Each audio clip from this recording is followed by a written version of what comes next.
EAGLES, Eagles.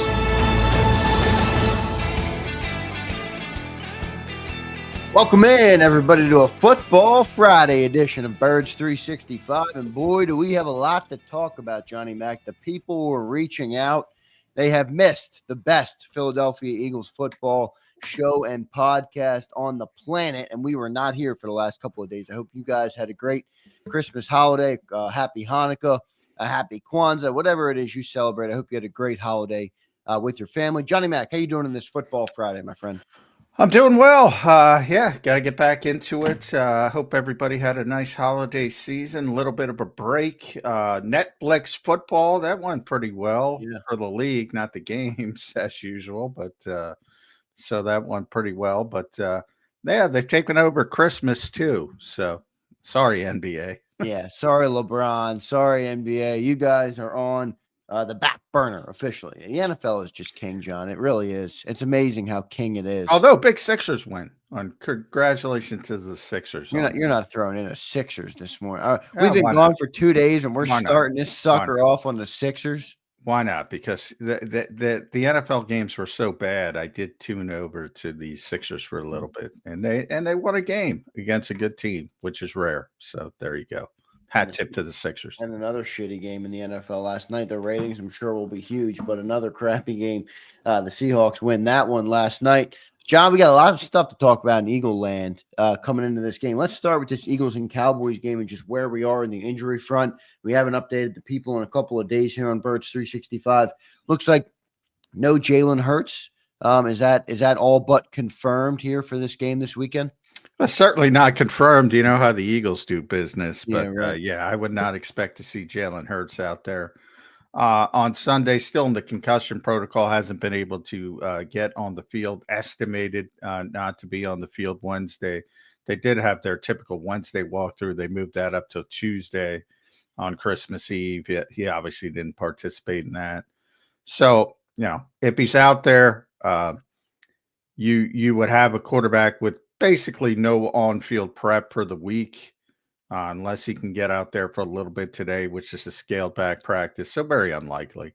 I mean, but the Eagles are the Eagles, and they're going to slow play it as long as they possibly can. I imagine the final status report will come out this afternoon, late this afternoon. They'll probably rule them out at that point. So you're going to have to go through the normal Nick Serianni rigmarole this morning about, well, we'll see. We still got a little bit of time. That kind of crap that is annoying to all end, but it is what it is. He thinks it's a competitive advantage.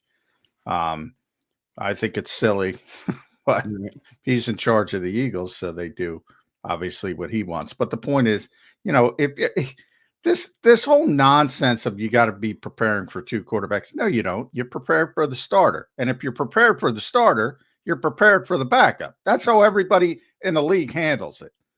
So, sorry, Nick, it's bullshit. Yeah, right.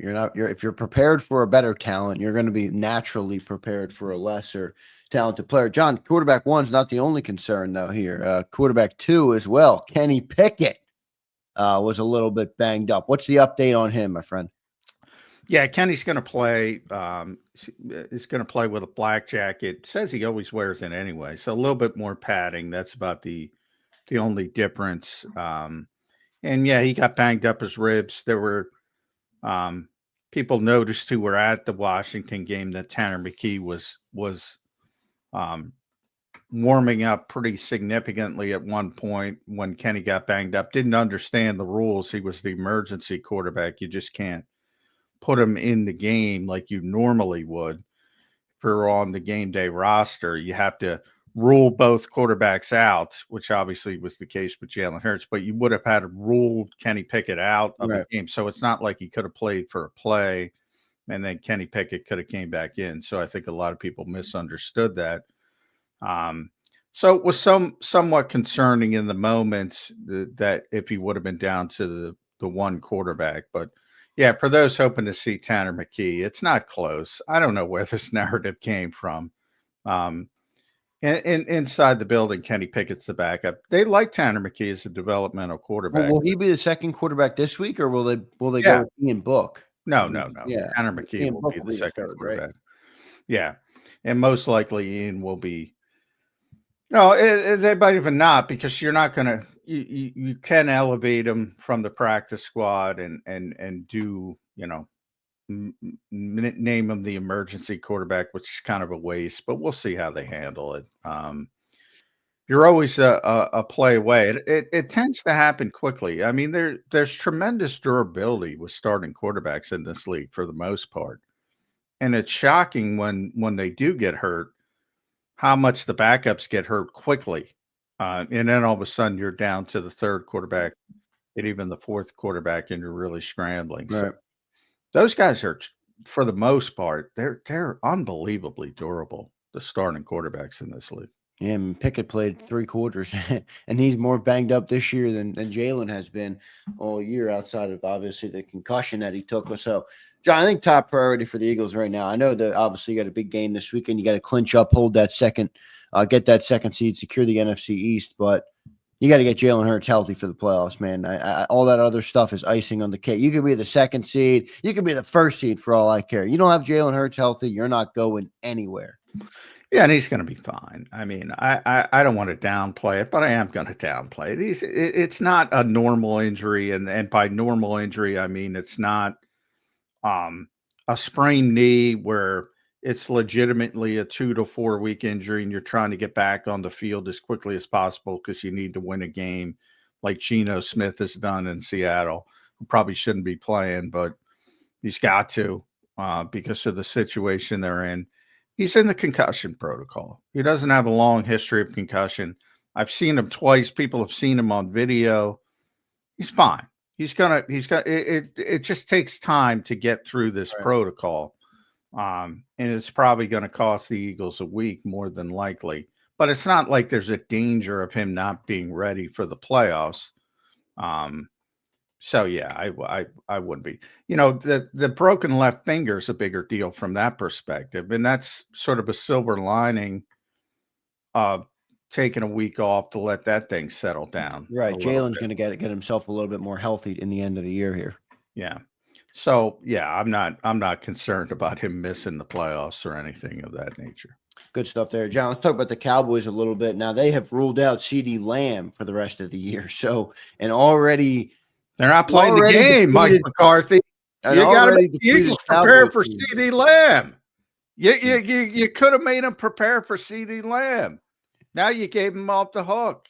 Is that bad gamesmanship by the Dallas Cowboys compared to how the Eagles do business?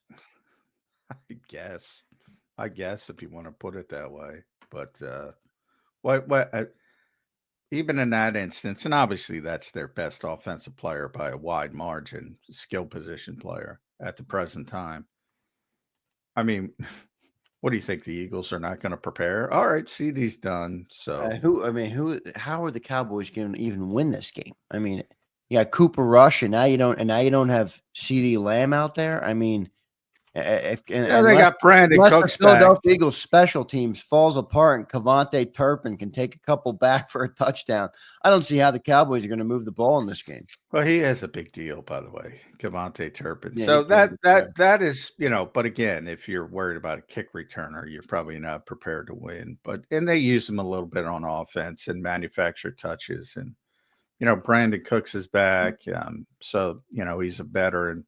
Jake Ferguson's a good tight end. Rico Dowdle's been having a good end to the season, so they have a little bit of a better running game. And Cooper Rush is more comfortable, but yeah, they're limited. Let's call it what it is. They're very, very limited offensively, and their one scary player is now done for the season. So, I mean. That's what happens. The Cowboys have decent talent. I know Eagles fans don't want to hear that, but there's no Dak Prescott there. Now there's no CeeDee Lamb. Zach Martin's going to the Hall of Fame. He's not playing. DeMarcus Lawrence is out. He's been out. They lost Demarion Obershon, is the best young player, a couple of weeks ago. Trayvon Diggs is out. They did get Micah back. That was the only positive. And you know how the Eagles feel about Micah Parsons. Cam Jurgens was talking about yesterday. They're just in awe of the guy. So I know that upsets Eagles fans as well. But those are Eagles players, not us. So, you know, they're an NFL team. There's always good players, but they're very limited. It's similar to what I said about Pittsburgh, and that is kind of borne out over the past couple of weeks. Pittsburgh's so limited offensively. I never bought into them. Same thing here with Dallas. They're so limited offensively. I can't buy into their little spike here at the end of the season. They are playing hard, though. You got to give them credit for that. They played hard last week, and they are playing hard. Now, they had CeeDee Lamb, so we're going to see what they look like this weekend. But don't go to sleep yet, everybody. But it does look like this will be a, I had a comment here. Let's pull that up, Johnny Mac. Brian Fleming going to look like Army Navy in this game with Cooper Rush and no weapons, and the Eagles are going to have Kenny Pickett out there. So we'll see how the game plays out. All good on the Eagles receivers and everything like that. All good. Across the injury report for the Birds otherwise? Yeah, the only one I would keep an eye on is Nakobe Dean, who has been limited. Actually was estimated as not practicing on Christmas Day, was limited yesterday. So he's dealing with a bit of an abdomen, which is something, if you think about the communication issues that have been so good all season, a little bit off kilter in Washington. So he's the green dot. He's that guy. And if that is affected, whether he's going to play, but is he going to be limited? Does he have to come out at times? So something to keep an eye on. Good stuff there. John, one thing we'll talk about real quick. Rest in peace to Bill Bergey, former Eagle back in the day. John, any good stories, anything you know about Bill Bergey you can share with the great listeners here on Birds 365? No, I don't really know Bill. Obviously, long before my time covering the Eagles, and he hasn't been around since I've been back, but obviously an all-time great player. I mean, that's all. And I'm a big fan of history of the game. And he was, again, different type of linebacker. If you talk to Vic Fangio or Bobby King or somebody like that, old school linebacker, 5-time All-Pro, tough, physical. You can't play that way now. So, if you were to ask Vic or Bobby, who does Bill Bergey remind you of today? They'd say the same thing as they said with Dick Butkus, they don't play like Bill Bergey. I mean, he was a just really physical, really intimidating type player in the middle of that defense. Back in the days, for those who don't know, in the NFC East, I mean, this is how far back it goes. The Cardinals were once in the NFC East and St. Louis, which made no sense. But Conrad Dobler was a very good player, but regarded as the most dirty player of his time. And he and Bergey would often have, battles, different time in the NFL. But and everyone who did know Bill talked about it. It's ironic because he lived in the area, but he was the nicest guy off the field and just a bad guy on the field, which is a good thing. Right. That is a good thing. It's kind of reminds me of B. Dawkins, 2-time AP, first team All-Pro, Johnny Mac, 5 Pro Bowls. I think all of his accolades, maybe except for one Pro Bowl, came with the Philadelphia Eagles. So obviously a historic player for the Eagles, and we hope he rest in peace, and we pray for his family that they take it all and can handle the loss of Bill Bergey. So rest in peace to Bill Bergey. Here, John, another bit of Eagle news: Nick Serianni and a Zach Ertz dispute. Now, I was off the grid, Johnny Mac. Let me tell you, when I go off the grid. All right, I was off on Christmas. We have our family Christmas on Christmas Day, and then the day after Christmas is all of my cousins and all that, and everybody, all my extended family, aunts and uncles gets together. So I was off the grid, and I open up Twitter, and I'm like, what the hell is going on now with Nick Sirianni and Zach Ertz? What can you tell me, John? What can you fill me in on with Zach Ertz and Nick Sirianni?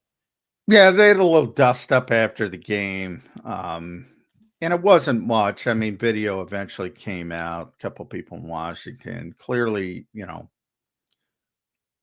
Nick said something to Zach that Zach didn't like, but Zach spoke yesterday and really scaled it back. Nick scaled it back as well, didn't do it as well as Zach did.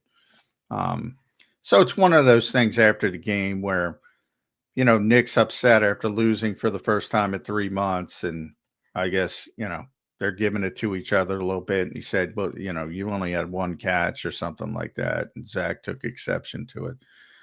It's a bad look for the head coach of the football team. That's the only thing I'll say. Especially on the day, think of it from this perspective. And I don't want to overstate it, but I think it's important because you want to be preaching discipline to guys like C.J. Gardner-Johnson this week and Jalen Carter, and you're acting like a knucklehead, player after the game because you lost the game for the first time in 3 months. I get the frustration, but there's got to be a level of cachet or gravitas as a head coach in this league. I mean, this is not the first time. This is not the first time. And what do you want to call it? Sportsmanship. And I know people make fun of that now, but whatever. They always had the Lady Bing trophy in hockey, sportsmanship. That you especially in times of adversity, you got to be a head coach. And not to mention Zach Ertz's reputation as a player, as a person in the community. As a professional. I mean, that's what it comes down to for me. I mean, Nick, you got to be a professional. You're a professional head football coach. Exactly. Act like it. I don't understand this type of stuff from Nick. Exactly.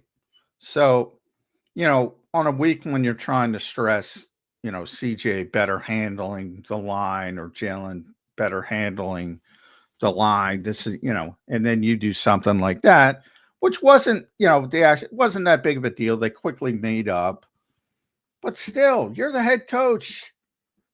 You got to set the example for the player, not getting a dust up with a player.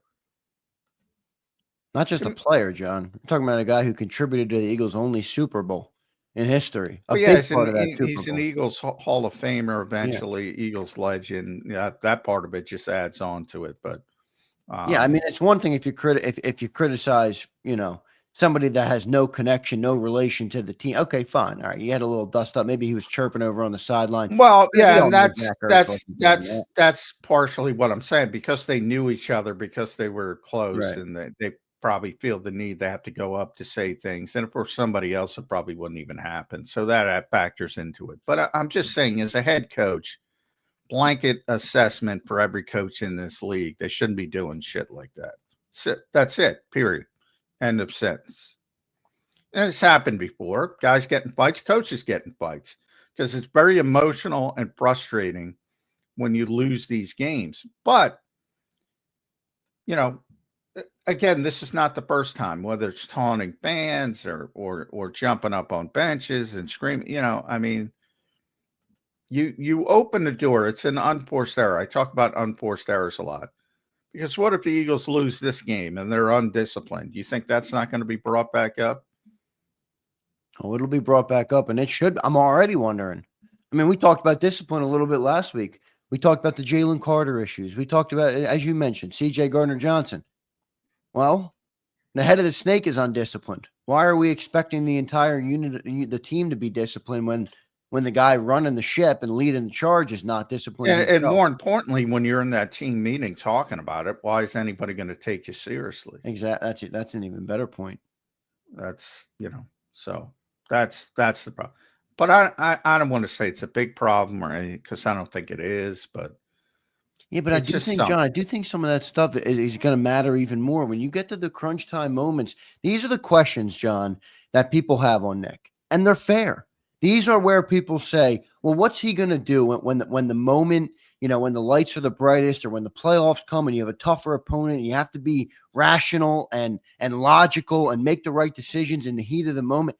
I mean, he can't even handle seeing Zach Ertz after a loss.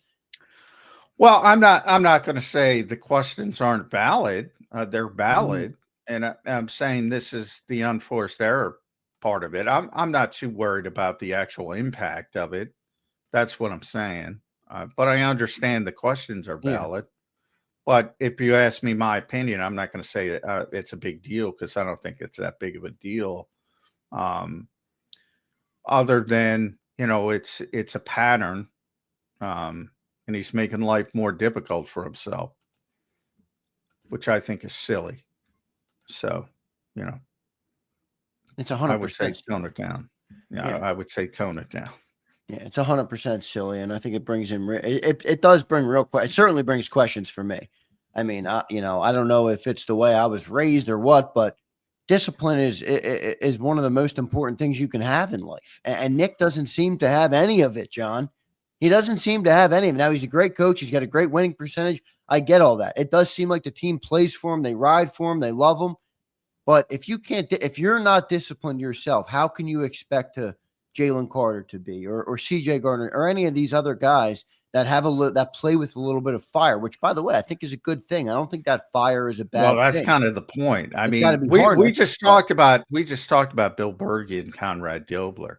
I mean, football's a little bit different than other sports because it is a violent sport, and violence is encouraged.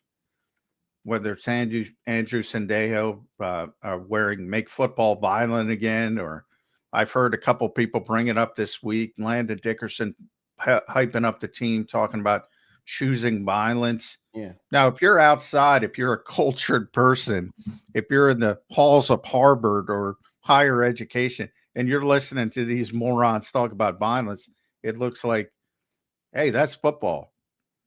That's football. Yeah. And guess what? I don't want a disciplined defensive tackle. I want Jalen Carter. A lot of it's a tightrope. You don't want to go too far, but yeah. So that's the part of football I think people don't understand. Like, you need Jalen Carter's to win. You need C.J. Gardner Johnson's to That win. mean mentality, I 100% agree with. But I do think there's a point of balancing that with having a right Well, offset. there is, that, but it's not that easy. And you can't say, hey, be a wild man, but then tone it back. And you especially can't say it. I mean, that's difficult to do in the best of circumstances, but it's even more difficult when you yourself are not acting disciplined. That's my point. It's even harder to get them to follow that tightrope or try to follow that tightrope if you're not doing it yourself. And I'm sure he took accountability, but blah, blah, but stop doing it. Simple. Stop doing it. Yeah, I mean, the amount of times the Philadelphia Eagles, John, in the last couple of years, for all the winning that we've had, the amount of times that we've been in the news because of something dumb that Nick Sirianni has done is flat out laughable for an NFL head coach. That's the reality. I think that's the God's honest truth. We've had multiple occasions this year where we're a national headline because our clown head coach, or our coach who can't keep it together, is drawing attention. I just don't think that's a good thing overall for a team. Now, I'm not saying he's a bad coach. I do think there's some good stuff about Nick that other people don't see, but I think it's a joke. I mean, Zach Ertz is a guy that won a Super Bowl here. Nick Sirianni, and that's what I'm talking about. Now, you saw one of the worst coaches, honestly, I've ever saw last night. I don't know if anybody saw it, but the Bears interim coach, Thomas Brown, he's not a head coach. He's not prepared to be a head coach. I mean, it's the worst clock management team I've ever seen. It's the quarterback's not prepared for anything, and he's in a difficult circumstance. That's why you never fire your head coach in season. They had a bad head coach to begin with, but there's a lot of bad coaches in this league. Nick is not one of them. He creates these problems for himself. To me, that's the biggest problem. It's like, why are you doing that? Why are you creating these problems for yourself? That, to me, is the biggest problem.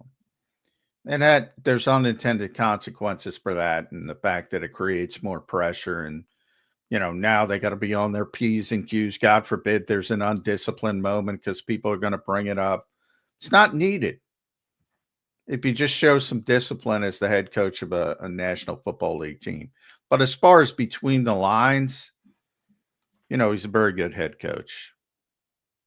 John, they spoke about it. What did Nick have to say about the altercation with Zach Ertz? I know you mentioned. Well, and that's another thing. Nick was far more, I'm going to keep situations private, conversations private, which he always says. For some reason, he's really scaled back this season. I don't know if he's feeling the pressure or whatever. But he's really scaled back. We talked about the injuries, talk about stuff like that, keeping stuff private, how much respect he has for Zach. He called him, Zoom called him to apologize, all that stuff. And he sort of confirmed it. Again, didn't want to talk about the conversation, where Zach was talking and completely, completely shut it down because he's got common sense and said, yeah, it's not that big of a deal. I have tremendous respect. Same type of thing. We talked it over. It's done. Nothing to it. So Zach completely shut it down in Washington. He's the player. Why can't the coach do that here? I don't know. That's a fair question. Nick's got to do a better job at that. But yeah, I mean, I don't know what to make of it. I don't know what to make of it. I think to be honest, I think we're talking about it too much. And from my perspective, it's not that big of a deal other than he's creating problems for himself, which never helps. Joe Torre taught me that. Said, treat people with respect and they'll give you the benefit of the doubt.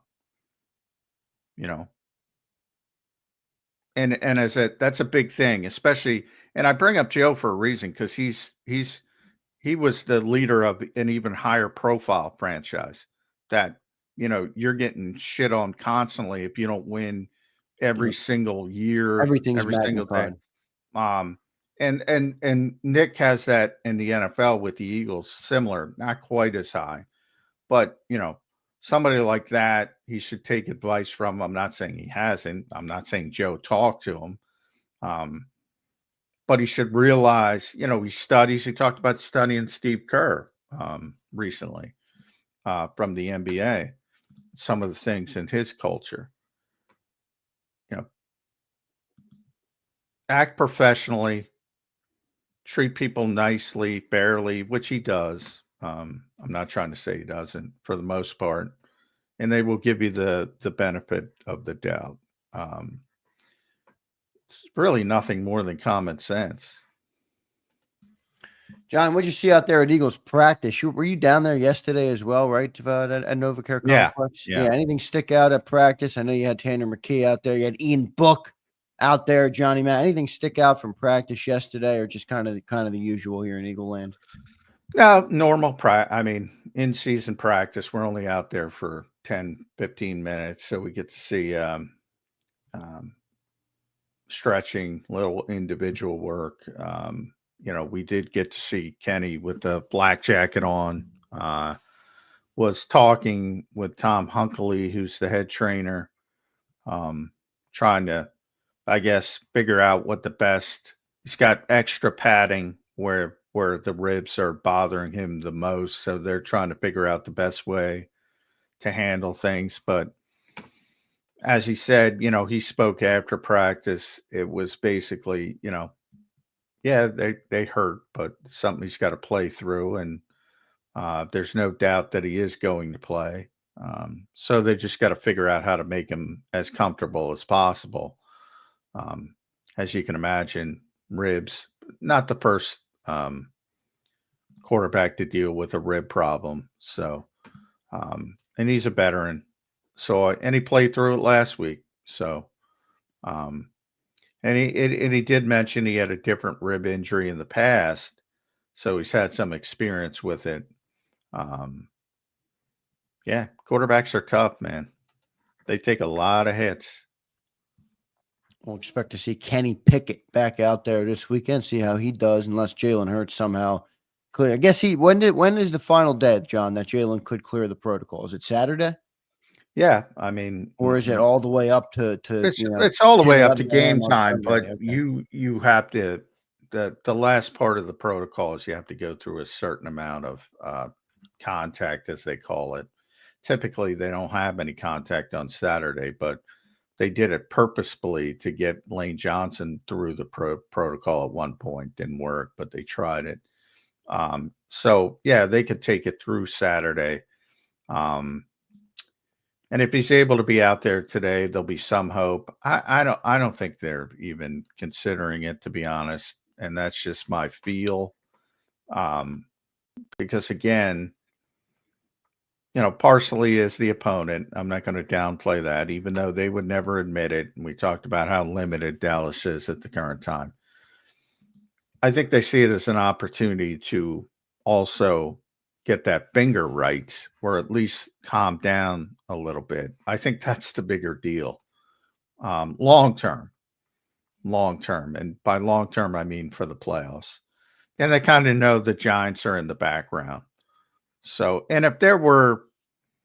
if you look at all these analytics numbers, they might have a 2% chance. I've seen as high as 5% chance to get the number 1 seed. You really want to push that for that kind of percentage. Yeah, right. So I think that's where they are. Good stuff there, John. Eric Dickerson had a comment about Saquon Barkley. Basically said, I don't think he's going to do it. And if you're asking me, do I want him to do it? Well, the answer is of course not. I don't think Saquon's going to get there, John. I think that conversation has been shelved, and I think rightfully so for the Philadelphia Eagles. Yeah. Oh, yeah. I don't even. I say it all the time. It's like, I don't care about individual. Yeah, but it did feel like, John, for a little bit there was a sentiment, even inside the locker room, like they wanted that. They wanted that. Saquon spoke. Yeah, I think the offensive lineman. I talked to Jordan about it a couple of weeks ago, and he said, yeah, he doesn't care about being an All-Pro, but he'd like to get that record because of its history, and it's an historic moment. All-Pro is a great season, but it's not historic. There's All-Pros every year. Yeah.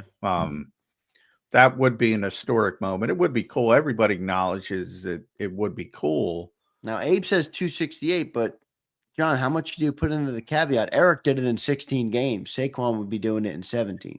Yeah, I mean that will be a deal right now, but because Eric broke O.J. Simpson's record, who did it in 14 games. So, and that was a big deal at the time, and now nobody talks about it. So years down the road, I think it would be the classic Roger Maris asterisk at first, and then people would forget about it as the years went on. But yeah, I mean, it's easier, obviously, if you have an extra game. That factors into it. But it's also a different game, and the running game isn't as big a part of football as it typically is. So in a lot of ways, it's even more impressive to do it in this era, where it's become more of a passing league. So it depends how you look at it, but either way, it's an impressive feat. Either way, he's had a historic season from an Eagles standpoint, and if they were the Cowboys, I would say go for it at all costs, but they're not. They're trying to win the Super Bowl. And, the worst thing you can imagine, I would think, is that you're trying to break this record against the New York Giants with nothing other than breaking the record on the line, and he gets hurt. I mean, I'm not. I don't see it. Yeah. Yeah, and you can't legislate injuries, and I say that all the time, but they have bigger goals. And if it happens organically, great. If it doesn't, who cares? I don't think it happens. I don't think it happens, not because I don't think Saquon can have 268 in 2 games. If he goes for 150 this weekend, they're going to win the game. And then they're not going to play him in week 18, right? Yeah. I would think. Why would you want to? Yeah, people said, well, play a half and one game to do it. Play a half and see where it is. I don't understand this mentality at all. Remember, if he's playing, he's not playing behind Jack Driscoll and Nick Gates. Right, you're playing the whole line. Red Johnson. You got to play the whole offensive line. You got to, you can get out of playing the quarterback, but in theory, actually, maybe you can't because he'll be past the concussion protocol. I guess you could blame it on the finger injury and just have Kenny Pickett hand it off to him. Yeah, I don't get anybody who wants that to happen. I really don't. And I don't think Saquon cares. I mean, I shouldn't say that. I mean, of course he's a human being. Of course he wants the record, but you know, you saw it. Who knows? The first time they played the Giants, we sat in the fourth quarter, and Nick, the famous viral video, asked him, "Do you want to break the franchise record?" And he said, "Nah, don't worry about it." Who knows? Maybe if he did that, he'd be in a position to pass it. But he is a very selfless player. He doesn't tend to.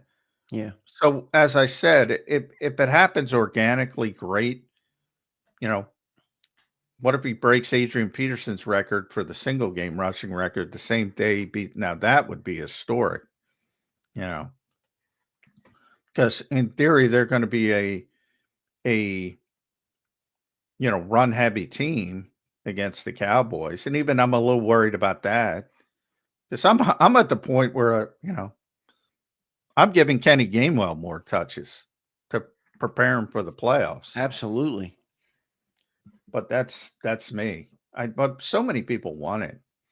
I had somebody I put just a quick video up of Quinyon Mitchell doing individual drills, and one of the replies was, "Oh God, I hope he wins Defensive Rookie of the Year." And I'm like, Yeah. why? Why? Who cares? I don't know, but I guess fans take a lot of pride in that. And he's going to play. I'm not saying Quinyon's not going to, but in week 18, I'm not playing anybody if there's nothing to play for. Yeah, I mean, to me, it's icing. Those things are icing on the cake. Those are icings and cherries on top. I mean, you want meat and potatoes. You want wins. You want team success, and playoff success. That's at least what I want. And it's a sliding scale for me. Like if you're an 8-7 team, if you're a 9-7, right, then that stuff becomes a little bit more. You want it a little bit more, right? Yeah. For this team, no. I'm preparing for the playoffs. No doubt about it. I'm with you there, Johnny Mac. Good stuff. We'll get to got a super chat here that we'll get to. I want to thank each and every one of you guys for being here this morning, man. We missed you guys the last couple of days, Johnny Mac. The people were reaching out to me. They missed us, Johnny Mac. They missed the best Philadelphia Eagles show on the planet on YouTube in the morning. So we are back officially here on this Football Friday. We'll have the game on Sunday versus the depleted Dallas Cowboys. We'll talk a little bit more about that. No CD Lamb. Who's catching passes over there for the Cowboys? Tolbert, Brandon Cooks, Jake Ferguson. Is the defense going to go to sleep? We'll talk a little bit more about that coming up. No Limit checks in. He says, McMullen, any chance we get Shaq Barrett? Johnny Mac, what do you think? Yeah, that's keep an eye on that. There's some smoke to that fire. Yeah, so what'd they do? They released him the other day. And now he's going to get through waivers today. Finally released him. He's got to clear waivers today. Yeah. Now the thing is, if I'm a playoff team, in front of the Eagles on the waiver wire, I might because I think he's got a $7 million contract, so it's not a ton of money, and that's prorated. I might claim him just to keep him away from the Eagles. But his agent's Drew Rosenhaus, and that factors into it as well. Yeah. I'm sure Drew has told people he ain't playing, so you better not claim him. Clearly, he came back with a team in mind. Now, everyone assumes in the league that's the Eagles. It still could be Tampa. Remember, they're a playoff level team, and he has a history there, a significant history there. He has a home there. But from all the whispers, it's how we talk this guy out of retirement, and how is he going to finagle to get him, because Miami was playing hardball, and it's one of those things where it's a loophole, and it's probably not the best thing in the world, but the NFL probably wants to address this at some point. It's like the buyout market in the NBA, which is crap, but it's turned into a thing. How he did it a couple of years ago with Linval and Ndamukong Suh. Yeah, keep an eye on that one. It is legitimate, and he's a good player, and he's still got a very good season last year. It was a surprise retirement. It wasn't like, oh, this guy's at the end of his rope. He Right. can't play. He is a big time pass rusher. People that remember him in the playoffs, he has had some big time moments in some big games. And this is a player that could help him. So yeah, there's smoke to that fire. Yeah, we'll see where Shaq Barrett ends up going. John, any update on the Eagles' edge rushers? Will Bryce Huff return this week? Yeah, and Vic was talking about Bryce Huff and noted that he's in the middle of his 21-day practice window. They started it last Wednesday, so this will, he's past 7 days now. He's got a big cast. Vic noted he only worked in individual drills last week, so they're giving him a ramp-up period. I asked Nick about him yesterday. Of course, he wouldn't give more clarification, so he's coming. I don't know if it's this week or next week, but they only have 21 days, so but he's going to be activated at some point. So in theory, you could have Bryce Huff and Shaq Barrett. I got to get him activated this week. What are we waiting on here? Is it an injury thing? I need him to get acclimated before the playoffs if I want him to contribute or play any meaningful snaps. No, he's been out. He's been out for a long time. It's, he's got a cast. They're trying to work him back up, ramp, but not everybody comes off and gets activated right away. That's why you have 21 days. Yeah, I just mean with the time. It's not, you're not in week 8, right? I mean, you're in week 16. Well, no, he's not either way. He's not going to get tons of playing time before the playoffs. So, but yeah, there's a chance he's activated this week. It might be next week, but he's going to be activated. It's just a matter of when. Good stuff there, John. One other question here on the Shaq Barrett, on getting through the waiver wire here, and it's my man Philly Don in the chat. Just clarify this for us, John. Philly Don says if he gets claimed by someone, he won't be able to play until 2025. What is the deal there? He just doesn't want to play for a team, right? Like, what if the Eagles, for example, claimed him on waivers? Would he not play here because he wants a new contract? Or like what? Why is he so adamant to get through waivers versus just getting claimed by the right team? Well, he wants to get through waivers because he wants to specifically play for one team, which some people have speculated is Philadelphia. It might, as I said, still don't rule out Tampa, but excuse me, I'm going to sneeze here, but so that's just about, in other words, if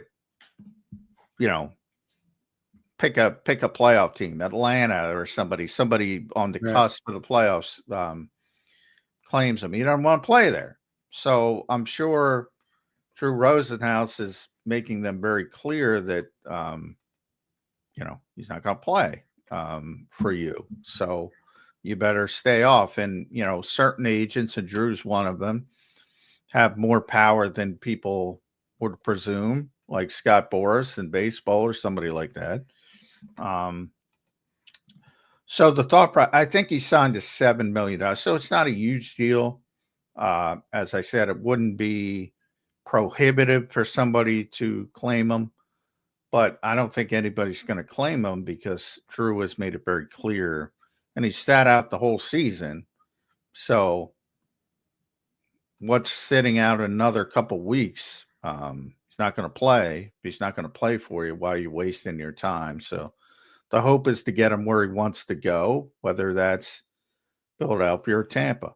And once you get through waivers, I think it's going to happen pretty quickly. Good stuff there. For those who are asking whether Tampa is in the hunt, so here's the breakdown right now for the NFC playoffs. All right. The Lions have clinched, the Eagles have clinched, the Vikings have clinched, and the Packers have clinched. Okay, you have 3 playoff spots remaining.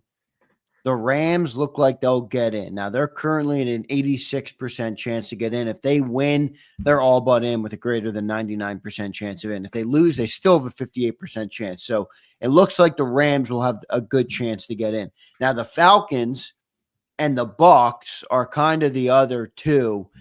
where it could switch because the Falcons are at a 55% chance. They currently lead the NFC South. Now, they play the Commanders this weekend, John. So if the Commanders, who are also fighting, but they're going to get in this weekend. If the Commanders stay hot, then the Falcons will ultimately potentially lose that game. The Bucs play the Panthers, who've been playing better of late. If the Bucs win, they'll move into that spot in the NFC South. So it's kind of between the Falcons and the Buccaneers to get in there in the NFC South, and it's a toss-up. The Falcons have a little bit of a tougher schedule, so the Bucs are right there. They have Carolina this week, and then I forget. Yeah, that was a big loss for Tampa Bay. Yeah, that was a huge loss, man. Because they were in control. Now Atlanta's in control. Tampa Bay, I mean, but Washington's playing Atlanta, so that complicates things because Washington clinches a playoff berth this week with a win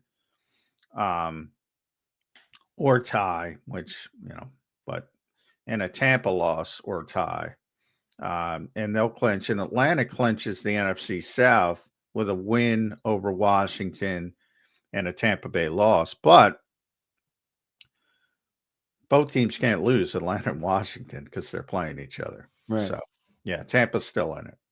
Tampa's definitely still in it. And then the Rams are still in it as well. So the NFC playoff picture is shaping up right now. And it looks like the Eagles will get the 2 seed. Not locked in just yet, but it all but looks like the Eagles will get the 2 seed. And then we'll see what happens between the Lions and the Vikings. That NFC North, John, is just incredible. It really is. I mean, it's crazy. It really is. As far as who's playing the best, the third place team might be playing the best going into the playoffs. Yeah. And we'll see because Minnesota plays Green Bay this week. And I know a lot of people don't believe in Minnesota because, my God, Sam Darnold's playing well. I mean, at what point do you just put up your hands and say, all right. Will he turn to a pumpkin, though, John? I don't think so. Why would he? I don't know, man. The playoffs brings out a different beast. It does. But, I mean, think about the skill position talent. People talk about the Eagles' skill position talent. There are other teams. I mean, they have Justin Jefferson and Jordan Addison and TJ Hawkinson and Aaron Jones and they have a Baltimore. They have another good tight end and Josh Oliver. I mean, at what point do you say 13-2 is 13-2? Yeah, and I think, right. Yeah, and I think, we said 100 passer rating, like a record number of times. The consistency from week to week. I don't know. Anybody can have a bad game in a worse spot, but the assumption that he's not a good quarterback is a wrong one. It's a perfect. In fact, for young quarterbacks, it's a perfect example of don't make these declarative statements about young quarterbacks and saying they stink. Everybody needs a supporting cast. And if they get a supporting cast and they're put in the right position, right, and you have talent, special things can happen.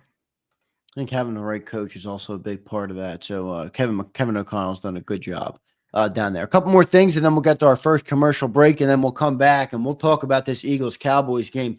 Who the hell is playing, everybody? We're going to have Kenny Flickett out there. We're going to have Cooper Rush throwing to Jalen Tolbert. I don't know what's going on in Philly this weekend. A 1 o'clock game, by the way. We were flexed from 4 to 1. Which for Vikings Packers, which you can't blame the league for. Cannot blame the league for that one, Johnny Mac. Dirty Air checks in. He says, we are talking about all-time NFL record.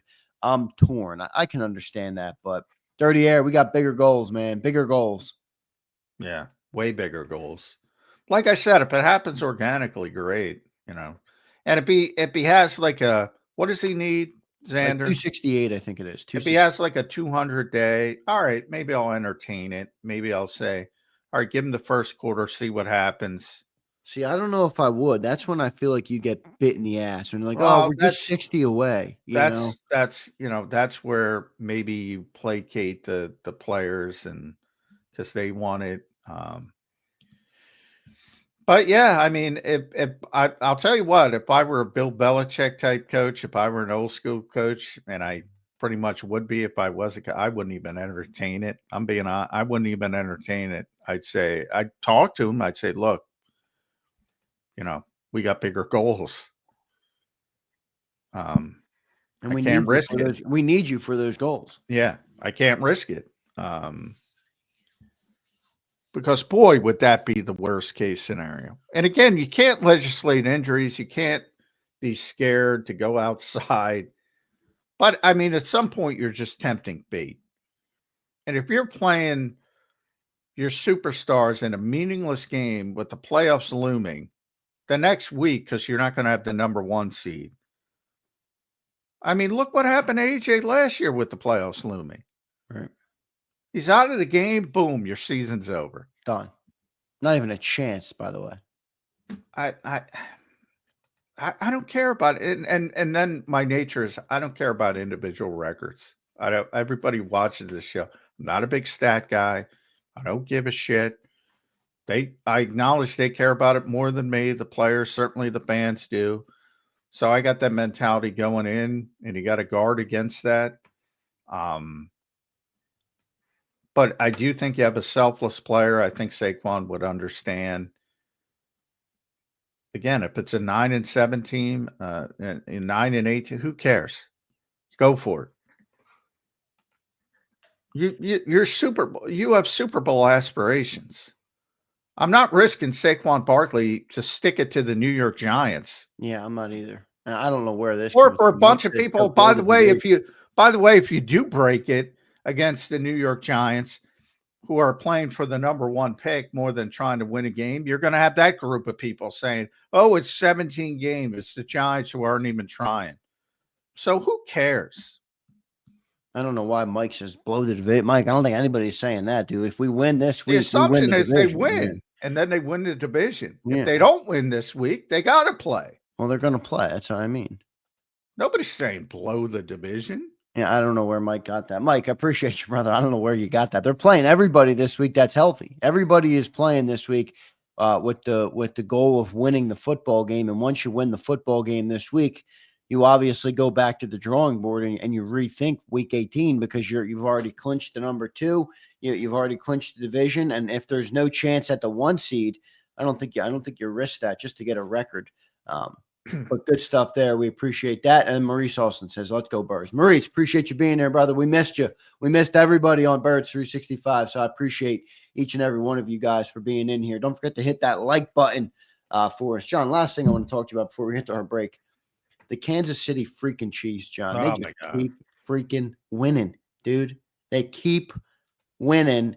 And my fears of a three-peat are now gaining major momentum. Oh yeah, they're the best team in football. Which ironic, last year going into the playoffs they weren't. This year they are. And people talk about all the close games. Remember what they went through this season and losing all the playmakers. And all of a sudden they get DeAndre Hopkins, and now DeAndre Hopkins is playing a little bit like DeAndre Hopkins, not at his prime, but certainly still a good player. And, they get Hollywood Brown back, and all of a sudden Xavier Worthy doesn't have to be relied on. Now he can just be the explosive player he is. They don't even have Rashee Rice. He's not coming back. But all of a sudden they got playmakers. Pacheco's back. They can move the change. P. Ryan's a good receiving back, so they have a nice complement. Yep. Even Kareem Hunt they have. Patrick Mahomes is like Gumby. Doesn't matter if he gets hurt. He's back the next week. They got 2 great tight ends, Kelsey and Gray. They have a good offensive line, except left tackle. They struggled at left tackle. And DJ Humphries is out now. I think he's going to be back. But you still have Creed Humphrey and Trey Smith. Their interior and Joe Thuney. Their interior is tremendous. They might have the best interior in football. And obviously the defense is very good. Yeah, they look like a tough out, man. I don't It's see it. amazing. I don't see who's going to knock them out. I mean, I think the Bills will have the best chance, in my opinion. But that defense, It's amazing. It's amazing, that team. Andy, if Andy Reid three-peats, will he become the greatest coach in NFL history? you can make certainly the argument. It'll be his fourth ring, and it would be the first three-peat in NFL history. Yeah. And right now, if I had to pick a Super Bowl champion, it would be the Kansas City Chiefs. Yeah, I think I'd have to be right there with you. Yeah. Because, I can talk myself into Detroit, Philadelphia, Green Bay, Minnesota in the NFC. I can't talk myself in anybody. Baltimore can beat them, but Baltimore's Baltimore in the playoffs, and they've been inconsistent in the regular season. I mean, if you saw Lamar Jackson on Christmas, my God, they shut down the MVP race too quickly for the people that did. He remains the best player, but he hasn't done it in the playoffs. So I like Josh. I think I'm leaning Josh right now in that convo. Yeah. Well, I mean, they've had more team success, but I think most of that's because of Josh. I don't think Josh has as good of a supporting cast as Lamar. No, he doesn't. But if you just look at if you just look at numbers, and everybody's obsessed with numbers, I mean, Lamar's numbers are significantly better. And that's what MVP is. It's a numbers game. Sure. And he's already won 2, and this is by far his best season. Has Josh won one too? Does Josh have an MVP too? No, I don't believe so. I thought he had one, but I'd have to. Yeah, they're 1-2. I think they're 1-2 in the NFL. Well, maybe not. Yeah, Mahomes is still out there. John, are we disrespecting Mahomes by not calling? Oh yeah, he's not. Again, it's a numbers thing. I think everybody knows Patrick Mahomes is ironically the most valuable player in the NFL, but nobody knows he's not involved in the award, which is why I don't give a shit about awards, because they're all, like, who is literally the most valuable player in the NFL? Well, it's Patrick Mahomes, but you need numbers to support it to win the award for certain years. Yeah, so I don't think it matters, same as Saquon and the rushing record. But yeah, I mean, so Lamar won it in 2019 and 2023. He threw in 2019, he had 36 touchdowns, 6 interceptions, 3,127 passing yards, and 1,200 more on the ground. He doesn't run as much now. 2023 at 36-78, 24 touchdowns, 7 interceptions. This year he's at a career high already, 39-55. 39 touchdowns versus 4 interceptions. 39 touchdowns versus 4 interceptions. Plus, he's got 852 yards on the ground. Just past Michael Vick to be the top quarterback rusher in NFL history. He's already won it twice, and this is his best season. So it is pretty insane what Lamar Jackson is doing in the NFL. Lamar, Josh, Patrick, some good quarterbacks in the NFL, man. A lot of good stuff there. Let's get to our first commercial break. I appreciate all of you guys for being here today. I did want to talk to John about the Chiefs, because they're now winning more convincingly, and I think they look better now than they have at any other point in the year, which is a scary thing to say on December 27th. But we will see. Let's go take a commercial break. When we get back, we're diving into Eagles versus Cowboys, Week 17. Cooper Rush versus Kenny Pickett. Wow, just how we all drew it up. Not quite confirmed yet, by the way. I'm picking that somebody asked, is Jalen definitely out? He's not definitely out. He still technically has an opportunity to clear the concussion protocol and potentially play.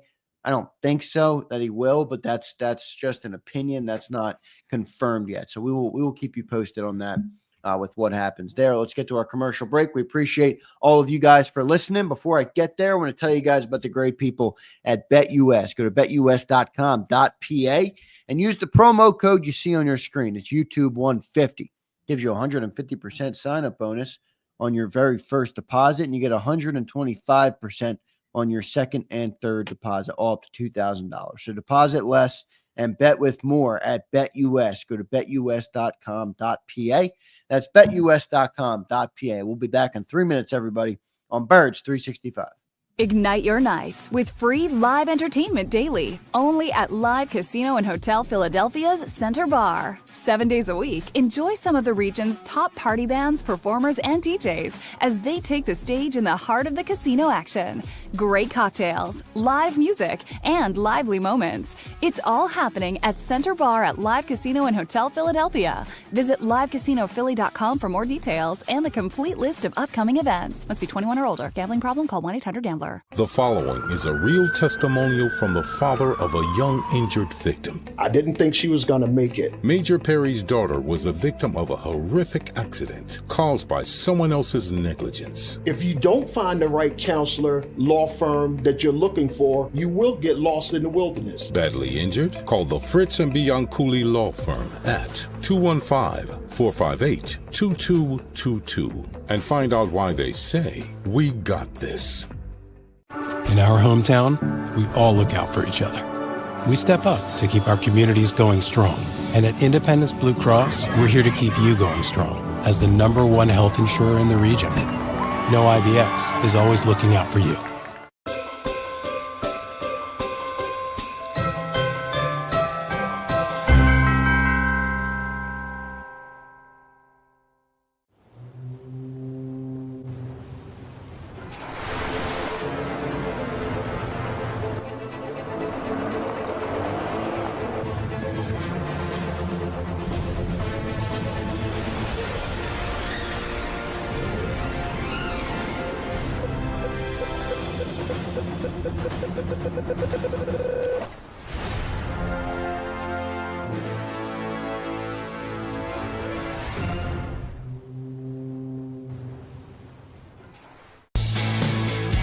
We noticed that there was mold creeping into our basement about a year and a half ago, and wanted to make sure that we were getting rid of the problem permanently.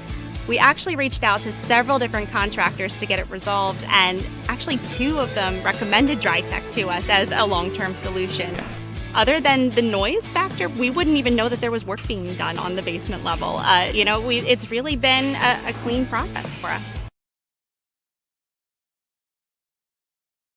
Score and save this football season on your car insurance. Before the next game, save up to 40% on your auto insurance policy. That's right, 40% savings. Call an audible this season and contact the Del Val Insurance Group. They're an advocate for you, not an insurance company. That means they'll get you the right coverage and save you up to 40%. Call managing partners Fran or Jim of Del Val Insurance, 215-354-0122, or score and save at dvigi.com. dvigi.com.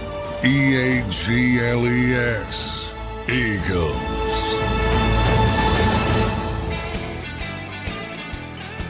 Welcome back in, everybody, to a Football Friday edition of Birds 365. Back after a couple-day hiatus, and we don't miss many days here on Birds 365. For those who have been watching this show or listening to this show for a long time, you know, for the most part, we are here. So it's good to be back with everybody. We appreciate you while watching, listening today. Don't forget to hit that like button, leave a review if you're listening on podcast, whatever it is on the platform you're listening on. Do what you can to help us grow the show, and we appreciate that from you guys. Johnny Mac, week 17, Eagles, Cowboys, Cooper Rush, Kenny Pickett. Ugh. John, give me something to get excited about for this weekend. Boy, no juice whatsoever.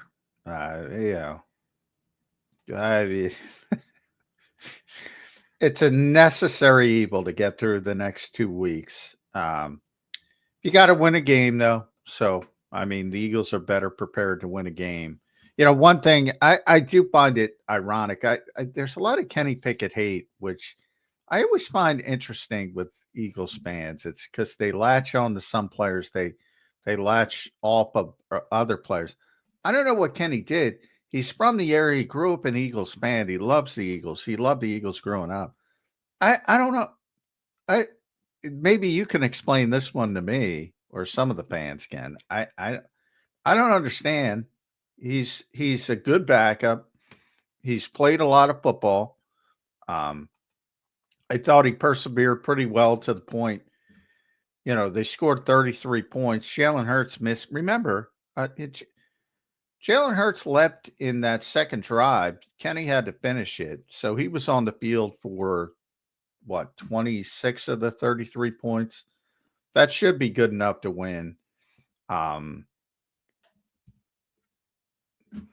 don't know. I don't know why there's such a disconnect. But I think he's one of the better backup quarterbacks in football. I think so is Cooper Rush. So if you want to look at it from that perspective, and that's all you're looking for is for a backup in this league is competency. But maybe Nick Foles broke that for Philadelphia. And I think Kenny will provide that, can provide that. And I think they'll be fine. One of the things, if we go back to the preseason, I guess a lot of it stems from that. There's nothing more invaluable in the NFL than, I say this all the time for people that watch us in the offseason training camp, than second team reps. They're garbage. They're constant garbage. Yeah. They're hot garbage because everybody's got bad backup offensive linemen. I go back to the Marcus Mariota year, the year prior. Everybody's like, Marcus stinks. Marcus was playing shortstop before he got to play quarterback because the Eagles didn't even have a backup center that could shotgun snap it. That's how bad those reps were.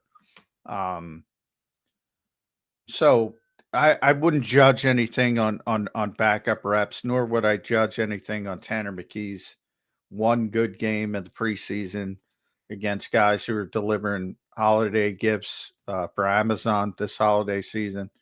But shout out to those guys because they work hard too. But they do, man. They work. Damn. Yeah, I mean, but if you see a preseason game and one guy is playing against four stringers, but he's playing better than the guy against second stringers, everything's even. So I get it from that perspective. But understand the Eagles' mind, there's no competition. Kenny Pickett's the backup quarterback. It is weird though. Like there's an old saying, I guess, that the backup quarterback's the most popular guy in town. They just jumped Kenny, and now and that's evidently Tanner McKee in this town. Look, we already got some people. McKee is fire. Why? No, I encourage those people. Why would you think Tanner McKee is fire? I don't know. Seriously, I don't know. Seriously. Because I mean, 6'5", maybe. I don't know. I have no clue. I get to see him a lot more than you see him, and he ain't fire. Trust me. Yeah. You'd be excited right up until you got to see him play, I would say. Is John? You covered this team through the Carson Wentz era. Does part of it have anything to do with Jalen Hurts in that? Like, I feel like our fans are more protective of Jalen Hurts. Oh my God, they are. Did you see what they did to Shepty? No, I didn't. Or Adam Schefter. So the Eagles had as I said, they had a walkthrough on Tuesday, Christmas Eve. Now, by NFL rule, you don't have to put out a status report until Wednesday. Right. So they didn't practice on Wednesday, but they practiced on Tuesday, just a walkthrough. So it's an estimation. So they put it out on Christmas Day, and at the bottom they have the sort of the fine print, and they say the Eagles did not practice today. This is an estimation. They do it every time they do a walkthrough, even when they practice with a walkthrough. Now, Shepty tweeted it out that Jalen Hurts didn't practice today. Oh, my God. And I'm not saying poor Shepty, but Eagles fans just attacked him. Yeah, that's because the Eagles didn't practice. And the whole point is he wasn't going to practice. Yeah, and he didn't practice on Thursday either. And he didn't practice and they're going to his defense and jumping on his sword like it's some kind of egregious. And Shepty should have gotten it right. I mean, that's what we strive to do. And it's fine. He got it wrong. They didn't practice, but he wasn't going to practice.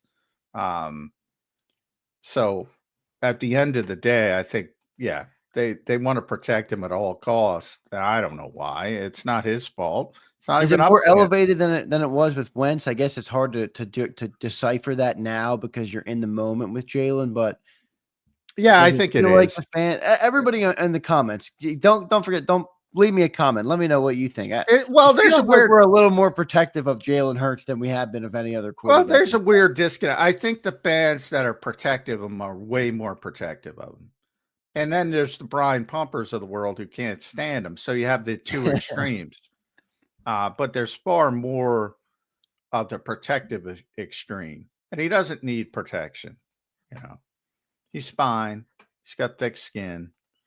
But the concussion protocol is not up to the player. It's not up to the team. You got to pass through the protocol. So you're not protecting him. Everybody knew he wasn't practicing. And like I said, I think the Eagles might be playing it cautious because of the finger, to be honest. And see, this is an opportunity to get him some rest, but we'll see. We'll see how it shakes out today. We'll see what happens. John, going into this weekend with no CD Lamb now for Dallas. Who are we game planning for, John? Who are we telling the great Rico Dowdle? The great people of Birds 365. Who are we educating? Who are we informing them to keep your eye on in this game? Is it Jalen Tolbert? Is it maybe Cavante Turpin? Rico Dowdle. Yeah, Turpin is an explosive player, but he's more of a manufactured tut guy. I'm sure they'll try a couple shots, a couple things to Cavante Turpin, because if you get him in the open field, and by the way, as a kick returner, because the weather is going to be crappy, but it's going to be hotter, so maybe that helps the kickoffs. But if they kick off the way they kicked off in Washington, they might have some kickoff troubles because he's the best kickoff returner in football. And the only way you stop that is if you kick it out of the end zone or kick it in the end zone. Don't give him the opportunity to return it. And he might take it out from 5-6 yards deep. So they need better kickoffs coming off that Washington game. But again, when you're talking about the kickoff returner, that's not a good sign. Jake Ferguson's a good tight end. Yeah, but again, you're talking about tight ends. Brandon Cooks is a veteran receiver. He's not going to scare you, though. Rico Dowdle's been the guy. He's been better down the stretch of the season. And he's done a good job for him. I think he's over 900 yards or near 900 yards. They had a really bad running game for most of the year. And all of a sudden, they've gotten a little bit better during this streak. And the defense has gotten a little bit better as well. But it's not good. I mean, let's be honest. It's not good for Dallas. There's not much you're losing sleep over. I would say that. No, but I would say Rico Dowdle's the guy. And that's pretty much says why you're not losing sleep. Yeah. Last time we played Cooper Rush in Dallas, we won 34-6. Cooper Rush was 13 of 23. For 45 yards and was mercifully pulled for Trey Lance, as Dave Zander. At the time after that game, people were are they finally going to see what Trey Lance has? And Cooper's gotten better and he's played better. Yeah. A little better the last couple weeks. He's not certainly explosive. And I know I think a PFF of the 41 quarterbacks who played enough to be graded, he's 41st. So that's not good. Yeah. They're not explosive. Let's put it that way. They have nobody, especially without CeeDee Lamb. I don't see how they move the ball at all in this game. I guess the one guy, John, you got a game plan for is Micah Parsons on the defensive side of the ball for the Cowboys. Yeah. I mean, and Mike has gotten frustrated, as you can imagine. But yeah, he's a really good player. And talking to the offensive lineman this week because a lot over the past few days because Jalen Hurts and Saquon gave them all golf carts. It's a pretty cool gift. I saw that. So we've been talking to him about that, and they all bring up Micah unprompted. When they're talking about the game. Cam Jurgens being the latest yesterday, who doesn't even, play him that much. He'll occasionally line up inside, but not that much. Yeah, they're hyper focused on Micah Parsons, but it's also easier to deal with them when there's not much else to deal with. So you can just look for him and slide everything his way. And the Eagles always do that. So nothing new. When the Cowboys are good, when the Cowboys aren't good, since Micah Parsons has gotten in this league, he's been the number one sort of person they game plan for. Right. John, now I want to pick your brain on this. If you're an opposing team, okay, and you have a great pass rusher like Cowboys with Micah Parsons, or like the Pittsburgh Steelers have with TJ Watt, or the Browns have with Myles Garrett, the great pass rushers in the league, and you look at that Eagles offensive line, where do you want to line them up? I mean, in a way, you're not. None of them are good options, but like, do you expect Micah to be on Lane more because maybe the age advantage? Do you expect him to be on Mailata because maybe Mailata might not be as polished on some of Micah's moves? Like, it's a tough thing because they're both incredible tackles, top 2 tackles in the NFL at their respective positions. Who do you game plan for? How do you decide where to line them up? Well, I think, he lines up mostly on Lane's side because that's what he's most comfortable with. Yeah. And that doesn't change. The Eagles are just better equipped than most teams to handle it. And that's the luxury the Eagles have because Lane's going to account for himself very well, no matter who the player is, including Micah Parsons. But, Micah's also going to get him now and again as well. And sometimes that's not the case with other players. But yeah, it's mainly on that side. And they will move him around a little bit. And again, if I would line them up more inside to try to take advantage of the athleticism. But if the player's not comfortable with that, it's easy you can line up anybody, like I always say. You can line up anybody anywhere you want.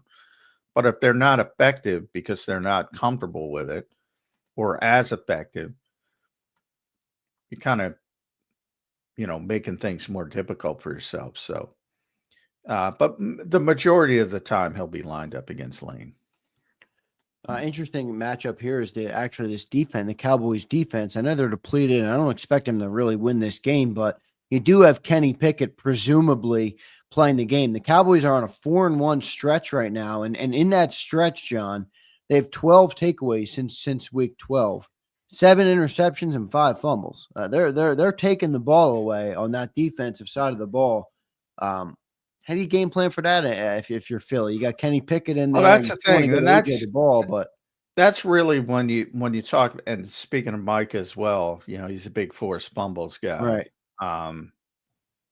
And you're playing a backup quarterback who hasn't been used to playing, and sometimes that can be a problem when that big arm comes in to swipe the football, and you're not used to that contact because you haven't been playing. Could be an issue. But Kenny's got to be hyper aware of it. I'm sure they've mentioned the name Micah Parsons a time or two this week. So he's going to be hyper aware of that. And the silver lining to having Kenny Pickett in it, the ball's going to come out quicker on time more than it typically would. So that could be one little silver lining to it. It'll be interesting to see how Kenny matches up, John, with that defense. The other thing I want to talk about, a couple other things on this game, is Saquon Barkley and what he could do. We talked about him a little earlier in the show with the records. Well, this is probably his best chance to get close, but it's kind of a catch-22 because with Kenny Pickett at quarterback, you got to think that the defense is going to be focused on stopping Saquon first, right? I mean, I know A.J. Brown's a great player, but I don't know if you trust the quarterback who's getting him the football. You know, you're taking away Saquon Barkley. That would be the first priority for the Cowboys defense. How do you think the Eagles' running attack matches up with that? Yeah, I mean, the Cowboys haven't been good. They've gotten better as the season second half. They got some players back. I know Eric Kendricks is questionable. He's not the greatest run stopper to begin with, even when he was a good player. You know, Mozzie Smith is a guy that's been disappointing as a first-round pick. Was supposed to be a run stopper, really isn't. Yeah. So they do have Linval Joseph. He's probably their best guy still playing. Yeah, they're not good at it. So, yeah, I mean, I same thing Washington did after Jalen left the game. They're going to load the box. And they're going to do everything to try to stop the running game and say, all right, Kenny Pickett, beat us throwing the football. That's, to me, it's obvious what Dallas is going to do. And that's load up and try to stop Saquon the best way possible. And, you know, he had the 168-yard run against Washington. And really after that, they completely shut him down with the added bodies. So it is difficult. Even if you don't have a great run defense team on paper, that's generally because you can't afford to put extra bodies in the box. Teams are going to say, all right, we don't care. You know, we're going to put the extra bodies in there.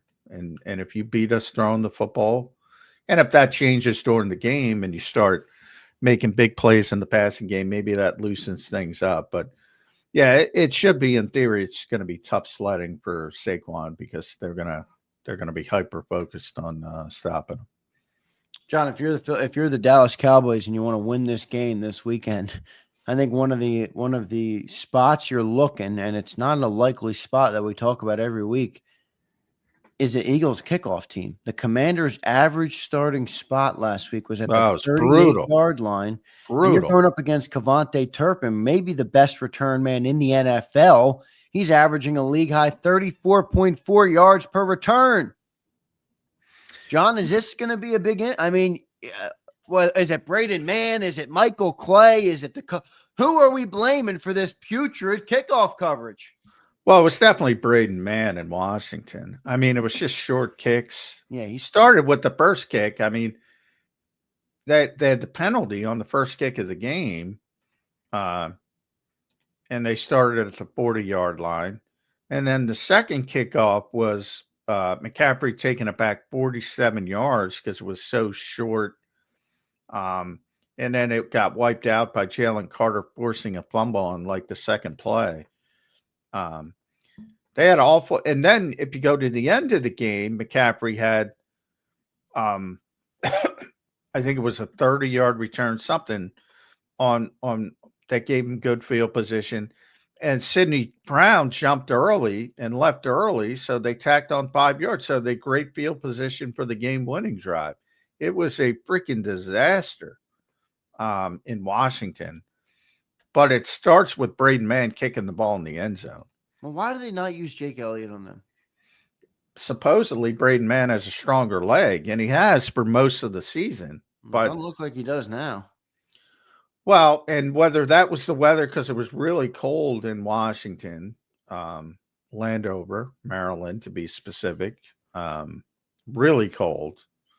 It's going to be 60 and rainy on Sunday, so maybe that helps because the rain's not going to stop the kickoff as much as the cold weather. Yeah, but John, I must say I don't remember this ever being a thing with I've never heard in the past Jake Elliott can't get the ball to the end zone or something on kick. Like I've never heard that. Is that a thing? Is Braden Mann much better at it? Yeah, Braden Mann's got a stronger leg.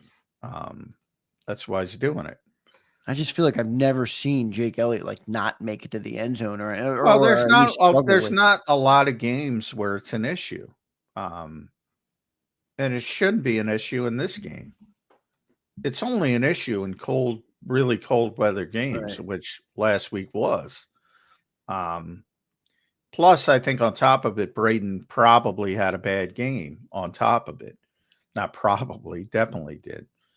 And it was a bunch of short kickoffs. But if you look at the other side, there were short kickoffs as well. They just did a better job. Right. Well, that's on coverage then, right? Yeah, certainly coverage is a part of it, but they were shorter for the Eagles than Washington. But everything was short for Washington as well, is what I'm trying to say. Because so it doesn't matter who the kicker was, it was going to be an issue getting the football deep. Hopefully that's not an issue, because the only way to guarantee stopping Turpin is to kick it deep in the end zone. Yeah. I mean, I would touch back every play. I mean, I don't care about the 30. You can. Yeah, if you can. And hopefully they can. Hopefully the weather helps them this week. Yeah, we'll see. We'll see how that goes. I will say that the Jake Elliott thing is a little bit befuddling to me, because I'm like, all right, if you think Braden Mann's more accurate or whatever, okay, that's fine. But I've never once watched Jake Elliott on a kickoff and been like, oh, he's not going to make it to the end zone or something like that. Like I've never even thought that. But I guess that's why they're using Braden Mann. Yeah, he's got a stronger leg. Yeah. Yeah. Why have I never seen this, John? And in fact, Braden Mann's leg looked like a shrimp leg last week. Well, it did, but all year you never saw it because it was fine, because there weren't bad weather games. And it was just kicking in the end zone. Well, the playoffs are going to be bad weather, man. We need one of these kickers to freaking step up. Well, they don't have the super legged guy. Neither of them is somebody that can kick it through that stuff. And there's a few. Aubrey's one for Dallas. I mean, yeah, he got a big leg. Yeah. They don't have that player. So, it is what it is. They, yeah, but they don't, but Braden had a bad game. But I'm sure nobody noticed Braden's kickoffs before today's game. And a lot of people didn't even know he was kicking off before last week's game, because he just kicked it in the end zone all the time, like everybody does. But in that particular game, and Zane Gonzalez was not kicking it in the end zone either, because it was really freaking cold. Yeah. So, yep. We'll see what happens in this one. John, that Eagles defense, I'm reading these stats on CeeDee Lamb. Boy, he had a good season, man. I mean, even without Dak Prescott out there, 101 catches for CeeDee Lamb, 1194 yards, and he's really their main target. So you got to think defense's game plan for him. That's a special player, and without him out there, I don't think the Cowboys even have an inkling of a chance in this game. Yeah, very special player. I'm surprised you said I got that. some shit for that when I said that. Oh yeah, weeks ago. Well, that's why I'm surprised, because people ask me, well, the debate on the show was Devontae Smith or CeeDee Lamb, and I said CeeDee Lamb. Come on, dude. I think CeeDee Lamb is more in the conversation with AJ Brown, not really the conversation with Devontae Smith. Yeah, you're exactly right. Yeah, that's how I see it. Come on, Eagles fans, stop it. You're getting to stop it. CeeDee Lamb's great. He's quarterback proof. Doesn't matter who the quarterback is. He's putting up numbers. Yeah, I mean, come on. You got to be able to be honest with yourself. CeeDee's in the AJ conversation. He's top 5 receiver in football. Yeah, I agree. Very good player. Very, very good player. Speaking of AJ, John, let me look real quick at the stats. But I think last week. By the way, the Eagles had 6 kickoff returns last week. That's how bad it was. They had 6 kickoff returns, which is brutal. Washington had 7. Nobody was kicking the ball in the end zone. Nobody. That's how bad it was. So the Eagles played the Commanders last week. Kenny Pickett had 3.5 quarters of play, and A.J. Brown had his most targets all year long, John. Is it an A.J. Brown game Sunday? That's my one fear is that it's not a fear because I don't really care, but if the Eagles have a good offensive game, it's going to look differently because, again, the ball's going to come out on time. So people are going to notice. And you're going to have somewhat of a controversy. Not a real controversy, certainly not a controversy for the Eagles, but it's going to look different. It's going to look like a more traditional offense is how I would describe it. You think this week more so than it did last week because they have more time to game plan, obviously, for Kenny? Yeah, they didn't game plan at all for Kenny. Right. Kenny came in, Kenny's practicing. He's the He starter. basically ran Jalen Hurts' offense, which wasn't the right fit for him. So this week it's going to be, game plan specific for Kenny.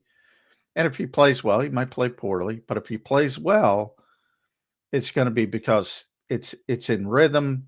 The ball's out. He's targeting, the right people, and, people are going to take notice of that against a bad Dallas team, other than, it's a bad Dallas team. So it's not a fear because I don't care, but that's the way it's going to look if the Eagles play well. It's going to look like a more traditional offense. And it's going to look more rhythmic, which, people are going to take that baton where they're going to take that baton. So get ready for it. I don't think that's coming, John. I don't think any Eagle fan in the right mind is going to be calling. It's almost no. I'm not saying you're going to have people calling for Kenny Pickett to be the starter. I think they're going to point out very clearly what the offense looked like and why doesn't it look like that with Jalen Hurts. That's what I'm saying. Nobody's that stupid. I shouldn't say nobody, but very few. But people are going to take notice of it. And again, it's a catch-22 because you want them to play well, but people are going to take notice of it.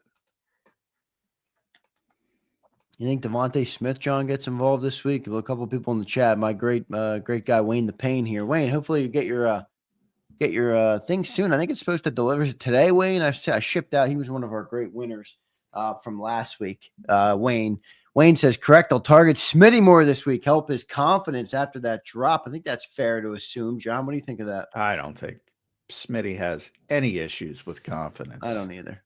Zero issues with confidence. I love what Devontae Smith said after the game, by the way, after that drop. I mean, that is my type of answer. I mean, everybody drops the football. Everybody drops the football. Devontae drops it less than anybody else on this team. Than most, yep. He does not need confidence. You don't need to bolster his confidence. He made a mistake. He acknowledged his mistake. He moves on. It's what the great receivers do. I always say I covered the guy who never dropped the football, and that was Chris Carter. And even he dropped the football once in a blue moon. They are human beings. Yeah. And yeah, don't expect it to happen again. I will not. I think Devontae will be just good, but you do want to get him the ball. I think getting him the ball. Got the ball last week. He got it. Yeah. They were the only two guys who got the ball last week. Kenny Pickett threw to Devontae and AJ. Not a bad plan. Not a bad plan. I cannot blame him. Not a bad plan. Devontae had 6 catches. AJ had 8 catches. And the only other person who had a catch in that game was Kenny Gainwell, 1 catch for 6 yards. Saquon should have. And by the way, he took accountability too. He was the only other guy with a target. Yeah, and that was a hell of a throw. And boy, the Eagles cooked it up. And I was giving all kinds of credit to in the moment. I was giving a great play call by Kellen Moore. They caught Washington with the wheel route. Back shoulder, which is the only thing Kenny did well in training camp. He's a great back shoulder guy. Perfect throw. It is what it is. Kenny with a big throw, and Saquon drops it. A couple drops from Saquon, John, this year. Not the greatest receiving back for sure. Gee, I wonder if anyone heard that. Johnny Mac told us that on Bird 365 way back in July and August, John. Yeah. It's interesting. Because people like to give me crap because I had saying I didn't think and I didn't think Saquon would have this kind of impact. But I said it's going to be more of an impact running the football because he's a better runner. Now, I didn't think he'd be up threatening Eric Dickerson, but my prediction was 1,700 total yards and about 350 receiving and the rest of it running because he's not that good of a receiver. I don't even think he's at 300 receiving yet. I think he's I want to say he's high 280s somewhere. High 200s, 280ish, I think. But yeah, but the running has been phenomenal. And that's fine. He's been more than the Eagles could have asked overall. But as a receiver, Kenny Gainwell's the best receiving back on this team. Yeah, he's got 276 in the air right now. Yeah. Yeah. And two big drops. Definitely the one big drop at the end of the game. Or what was that? The Falcons game, right, John? Falcons game. Yeah. That last guy, John, I'll ask about. Billy 4 for 4. Where is Dotson? Still learning the playbook? Where the hell is this guy, John? Quez Watkins was better than this guy. Same place, Quez, Julio, Olamide. We used Quez more than this, though, and Jalen Hurts was still our quarterback. What the hell is going on with this guy? Well, they used Quez a little bit more, but if you think about the end of Quez, no. You know who the leading receiver was against the Eagles last week? It wasn't Terry McLaurin. It was Olamide Zaccheaus. Oh, yeah, that's right. Olamide going to run today. They don't use third receivers. And Olamide, by the way, had 2 touchdowns. And I'm not saying he's great, but he can play a little bit. And so could Quez Watkins. And so could Julio Jones, even at the end of his career. And so can Jahan Dotson. They don't use third receivers. They don't. Now, when Dallas Goedert is healthy, they get the tight end involved. They've even got Grant Calcaterra involved. Not last week, but overall a little bit. And more so Kenny or Saquon than the third receiver. For whatever reason, they don't use the third receiver. And it's not just Did Quez break Jalen's trust in wide receiver 3? Because if you look back at the stats, Quez had 2021, Quez was number 2. Let's keep it clear there because AJ wasn't here yet. So he had 647 yards with 62 targets. Well, 2022, when you added AJ Brown and he had a 1,400 or 1,500 yard season, Devontae was over 1,000 and the team went to the Super Bowl. Quez had 51 targets for 33 catches and 354. Last year, he had 21 targets. So he went less than half what he had in 22, and now he's out of the league. I don't think he's logged a stat yet this year. I don't think he's on a team even. I think he's on the Pittsburgh practice squad. Yeah, I knew he was in Pittsburgh, but. Yeah, I mean, look, I think if I don't think Jahan Dotson is any kind of superstar, but I think he was on a different team, he'd have 30, 40 receptions. This offense doesn't utilize the third receiver, and it's not just Jahan Dotson.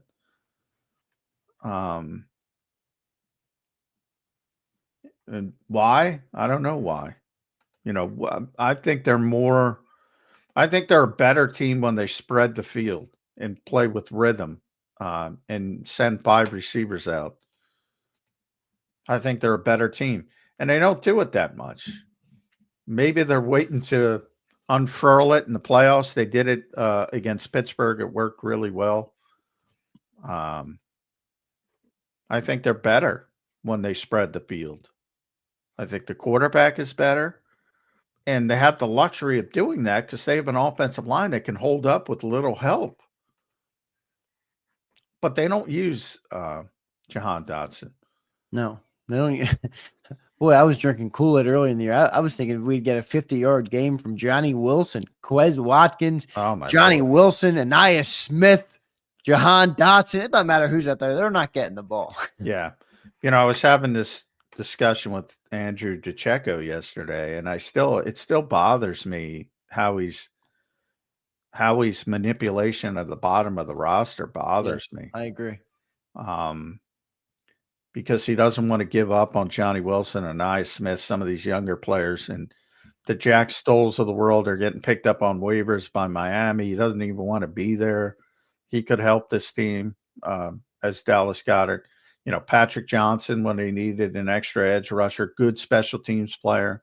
A year after losing Christian Ellis, good special teams player, and they can't cover a kickoff. All to keep guys who don't play. Don't play.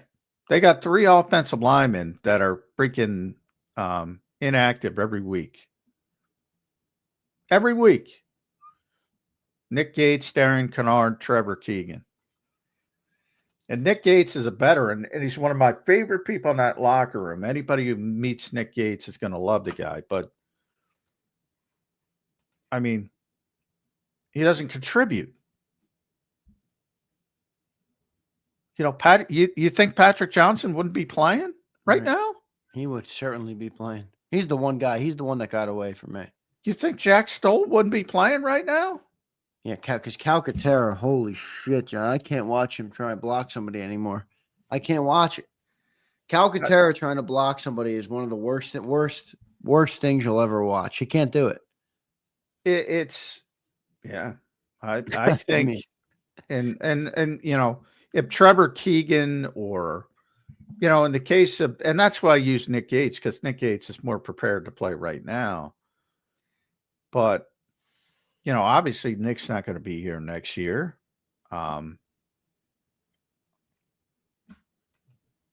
Maybe Trevor Keegan develops down the road. Maybe Darian Kennard develops down the road. Maybe Anais Smith develops down the road. Maybe Johnny Wilson develops down the road. Maybe Eli Ricks. Eli Ricks doesn't play. They've kept him for 2 years.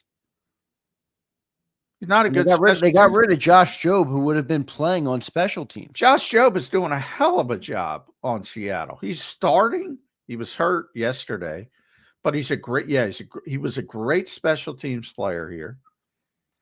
I'm glad you brought up Josh Jobe. It's another. I don't know what the fascination is with Eli Ricks. I guess because he played a couple snaps last year, and he got a pick 6 in Baltimore in the preseason. Preseason. Come on, Howie. It's like a WIP caller at times with these young players. I mean, he's been here for 2 years. And Josh Jobs is out there making plays for a potential playoff team. See, I'm awake, says Job stunk here. That's not really true. Job wasn't ready to be a corner yet, I'm awake, but he was great on special teams. Jobs was their top punt gunner for that entire time that you're not noticing him. And again, people don't care about special teams. Yeah, but they should. Look at what happened last week. Exactly. Look at what happened in the Super Bowl. We lost in 22. Yeah. Kaylee Ringo's done a good job too, and he took over for Josh as the punt gunner. He's done well. He's done a good job, but the second one has been an issue at the time. And if you had them both, it wouldn't be an issue. And again, it's not, Josh is not playing here as a corner. He's playing in Seattle as a corner because they don't have as much depth. He's not playing here, but he'd be here on special teams. And my point is, he helps more than Eli Ricks, and that was the decision. Yeah, right. I know exactly what you're saying. It's not hard to understand. I don't know why. He's going to play more on special teams. Yeah, Eli Ricks way more. Like he's one of your core guys on special teams. Yeah, and I'm awake. Special teams isn't everything. Well, it's something. It's more than what Eli Ricks has done, dude. Yeah. Let's get to. We got a couple super chats here, Johnny Mac. Appreciate everybody. By the way, it's great to be back with the people of JAKIB Nation. We appreciate all of you guys. I don't remember the last time we took two straight shows off. So we appreciate you guys for being back tuned in with us today. Rainy Boy checks in. I live in Chiefs country, Chiefs County, born and raised in Kansas, still fly, Eagles fly. Look at that. Boy, it must have been tough there. Yeah, 22 must have been a tough one for you, my friend. We appreciate you being here, man. Good stuff, and fly, Eagles fly. Eric Holland says, I live in VA, military. Got you, brother. Appreciate your service, and thanks for your support of the show. And the Commanders fans are puffing their chest. I want to play them again in the playoffs. Are they the best round one matchup? Well, Eric, right now they're the most likely. I'll say that. Yeah, I think Atlanta, but they're not a potential round one match. That's the one team I would say would be weaker, but they would. But they're going to be the 4, right? Yeah, they're going to win the division if they're in. So that's not a potential. The potential, yeah. I mean, it's pretty much Washington or Green Bay. That's not close, right? That's basically it, right, for the potentials. Yeah. Unless you get obviously the number 1 seed, the 2% chance, which is very unlikely. Yeah, it's going to be Washington or Green Bay, most likely Washington. Yeah, I would. The Eagles, Washington there were 6 seconds left in the game to win that game to beat Kenny Pickett. I mean, I wouldn't be puffing out my chest if I were the Washington Commanders, but you have to understand that fan base has been down for so long. That's a big game for them. Yeah. But yeah, the Eagles will be heavily favored, should be heavily favored, should beat the you-know-what out of the Washington Commanders in game number 3, if that comes to pass. Yeah, that's remember, in the playoffs, you're generally going to face good teams. So you got to beat some good teams along the way. I'm not saying Washington isn't a good team. I got a lot of shit for telling people how good Jaden Daniels was last week. Again, no apologies. I'll take them in the chat if you'd like. But yeah, they're positive. They're going in a positive direction. But yeah, the Eagles are much better right now. Much better. Jeff Bone, the Bonehead, John. Jeff Bone, 1R. You want to hear something funny, John? This is great. But Jeff, I appreciated your message, man. It made me appreciate you a lot more and at least understand your perspective. So we had a Jerome Brown jersey, John, to give away. I had an authentic Mitchell and Ness Jerome Brown. When we gave it away on Cilio's show, obviously, because Cilio was, close friends and played with Jerome Brown at Miami. And the people wanted me to give the jersey to Cilio because Cilio will never put anything Eagle in his background. But he said the one jersey I'll make an exception for was I'll wear a Jerome Brown jersey. And the people are like, send it to Cilio. And I'm like, no, I got to give it away to the people. So he gave it away on Tuesday. And the caveat was, if you win the jersey, you can choose to give it to Cilio, and I'll send you one of my Saquon jerseys or Devontae, or I have AJ Brown over there and Quinyon Mitchell. And Bonehead's like, nah, fuck Cilio. Give me that Jerome Brown jersey. Give me that Jerome Brown jersey right away. He didn't hesitate. So I'm like, all right, Bonehead, you won the Jerome Brown jersey. I'm surprised. Normally people would take the. Oh, he said, fuck you, Sills. I don't care. That was probably more towards Sills than anything else. I would. No, he really wanted the Jerome. It was cool. He sent me a nice message, and it meant a lot to him to win that during the holidays when it's a tough time for him and his family. So, Bone, I appreciate you reaching out, brother. Congrats on winning the jersey. I got to send it out today. I haven't sent out any of our winners from Tuesday or Monday yet because we had Christmas. So I got about 4 or 5 to send out. The last one I sent was the great Wayne the Pain. Bonehead said, I still say let our starters rest and let the young bulls eat. No, you got to play until you win the NFC East. Agreed, Yeah, you got to win. You got to win this game. So, I mean, obviously, if it's 28-10 in the 10 or the fourth quarter, you're going to sit guys. But no, you got to win this game. Got to win it. Can't mess around. No doubt. Bonehead, appreciate you checking in, brother. Nick Marchetti says they need to put Jake back on kickoffs. He wants to see Jake back on. They might. Braden was so bad last week. I mean, I do wonder, John, is it part of the reason that maybe Jake has had some struggles this year? And you think that has anything to do with it?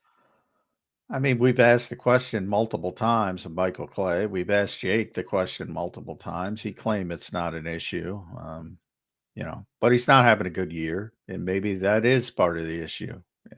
Just doesn't want to admit it. But yeah, I mean, Michael Clay kind of said, "We'll take it under advisement." And if Braidman has another game like that against Cavante Turpin, I think Jake's going to be back on kickoffs, but. Yeah, it'll be under advisement. Part of it's Jake's getting older, has been around a while, so you want to protect the wear and tear. But then you got the back and forth of is he getting into a feel for the game and all that kind of stuff. He finally made a 50-yarder though, lost in that was a big kick. Washington had taken the lead for the first time on the Zacchaeus touchdown with the blown coverage. And Kenny Pickett also silver lining, fourth down conversions, and he kicked a 50-yard field goal right on the dot. People were joking, make it a 49. Right. Take that 1 yard off and make it back up for the long snapper. But he made it, and hopefully that gets him going in the right direction for the playoffs.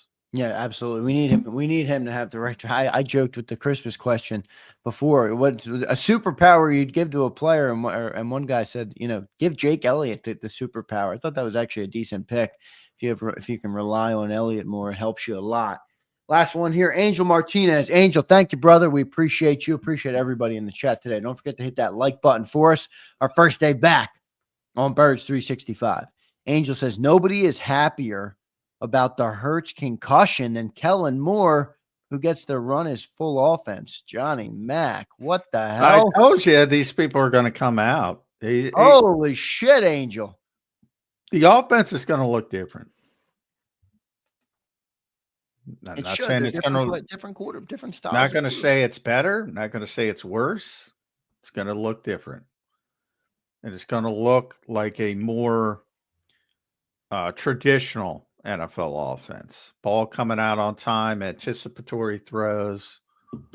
But I've always said Jalen's a very unique quarterback. You got to embrace the uniqueness. Same thing with Lamar Jackson. Lamar Jackson doesn't play like a traditional NFL quarterback.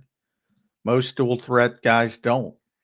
And there's give and take to that. And sometimes it's going to look ugly, but they're also going to pull plays out of there, that people like Kenny Pickett couldn't dream of.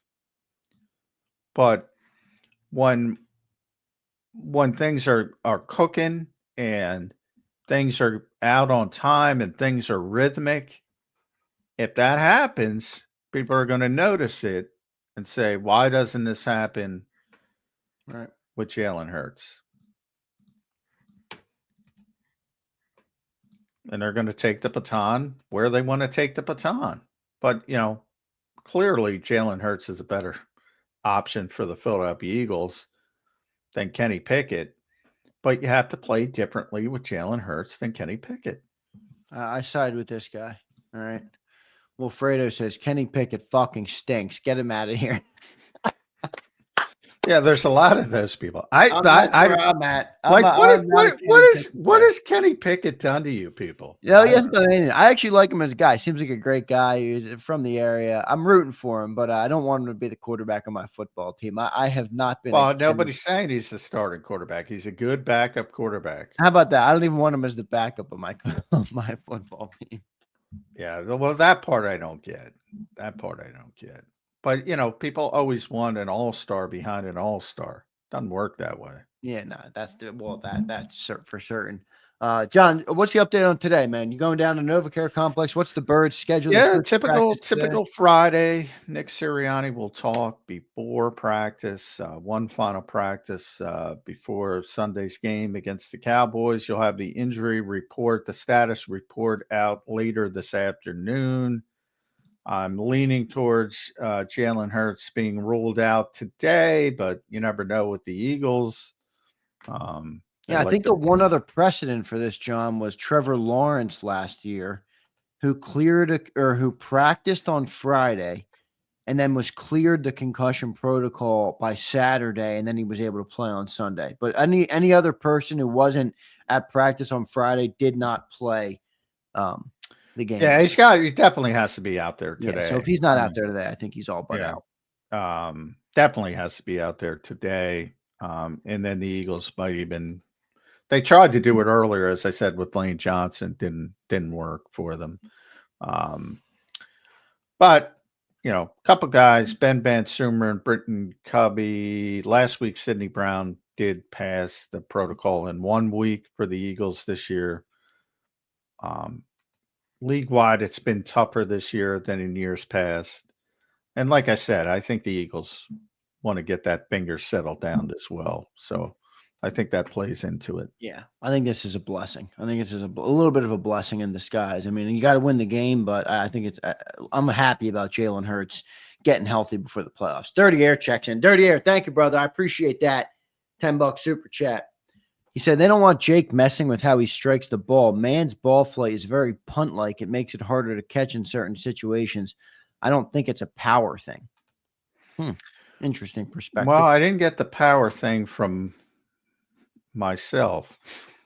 It's because I was told he's got a stronger leg. But yeah, so from that standpoint, yeah, I think he's going. He does have some lofty kicks, like high. They got real big flight. Yeah. So that's what the team feels. But obviously it didn't. But again, if you look at it from like Brady didn't have a good game, but the Eagles had 6 kickoffs as well because Washington's kicker wasn't reaching the end zone either. Bad day for kickers. No, it was a bad day. It was a bad day. All right, Johnny Mac, a couple minutes left on the show here, man, before we let you get down to NovaCare. Our first day back. Felt good to be back on Birds 365. 2 days off, everybody. I was sitting my ass down. No longer doing that. Feels good to be back to work. Let me tell you that. So good to be back with everybody. John, final thoughts on today's show, man. We're prep. Oh, we got to give our predictions. We missed a day. I forgot we had predictions today. Eagles are going to win the game. Dallas is so limited, as I said. I think the defense, we didn't talk much about the defense today. They're coming off a really poor game as well. Very uncharacteristic game. I think lack of weapons, very similar to the Pittsburgh game, even more so, just complete lack of weapons on the field. I think it makes it easier for the defense. I think they pretty much stymie the Dallas offense. So you're probably talking, and I think Kenny will score enough points, lead the Eagles to enough points. I'm going to say now rain's going to be, it's going to be a rainy day. It looks like. Is that the weather on Sunday? Rain? Yeah. Rainy and 60. That's not going to be good for Kenny. Two gloves, John. Yeah. Small hands, Kenny. So those gloves are slippery, John. You know how it gets with the rain. I'm going to say 24-14 Eagles. You're getting 14 points out of that Dallas offense? Yeah, they'll probably turn it over once. And Micah Parsons strip sack, short field. What did we win the first game versus them? Like 34-6 or something? What was it? Yeah. That was we had I believe 2.1 or 2.2 yards per attempt. Cooper Rush. It was not his best performance. No, it wasn't. Yeah. I'm going to go a little bigger than that. I'm going to go closer to 24-10, maybe 24-7 or somewhere. I don't think this Cowboys team's putting up many points. I think you're getting a strip sack from Micah Parsons and a kickoff return. I can buy that because Kenny holds on to that ball. Yeah, Kevontae Turpin kick return. Short fields. All right, I'll buy that. Good stuff, Johnny Mac. Good prediction. Final thoughts on the show, brother, before we let you go. Get down to NovaCare. Just roll them out, Nick. That's my final. Just roll them out. They'll play the games. Get over it. All right. That's my final thought. I love it. All right, Johnny Mac, great show. Appreciate everybody today on the show. Hit that like button. Are we up to 150? Were we able to get the 150 on our first show back? Not even close. We're at 128. So if we could get 22 likes in the next 2 minutes, would that be nice? That would be very nice. We appreciate all of you guys for watching. Johnny Mac, great show today, brother. We will talk to you Sunday on the pregame show here on JAKIB Sports. We appreciate you doing it today. Merry Christmas to you, John, and Merry Christmas to everybody in the chat. Hope you guys had a great holiday. Let's turn the page. It's playoff time, baby. It's almost playoff time. Almost. Next week. I'm ready. You got me thinking about the Giants next week. That's going to be a tough week. That's going to be a tough week, man. Yeah. But anyway, yeah, thanks, everybody. Hope you had a happy holiday season, and thanks for coming right back with us. We appreciate all you guys. Hit that like button on the way out. Appreciate you. We'll catch you Sunday. We'll be here later today, though. 2 to 6 National Football Show will return as well with the great Big Sills. But until next time, everybody, see you. You've been listening to Birds 365, the destination for the passionate Eagles football fan who bleeds green.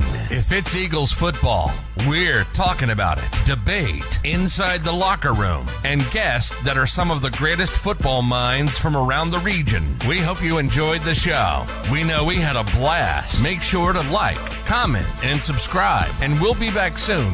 But in the meantime, hook up with us on social media at JAKIB Sports. See you next time on Birds 365.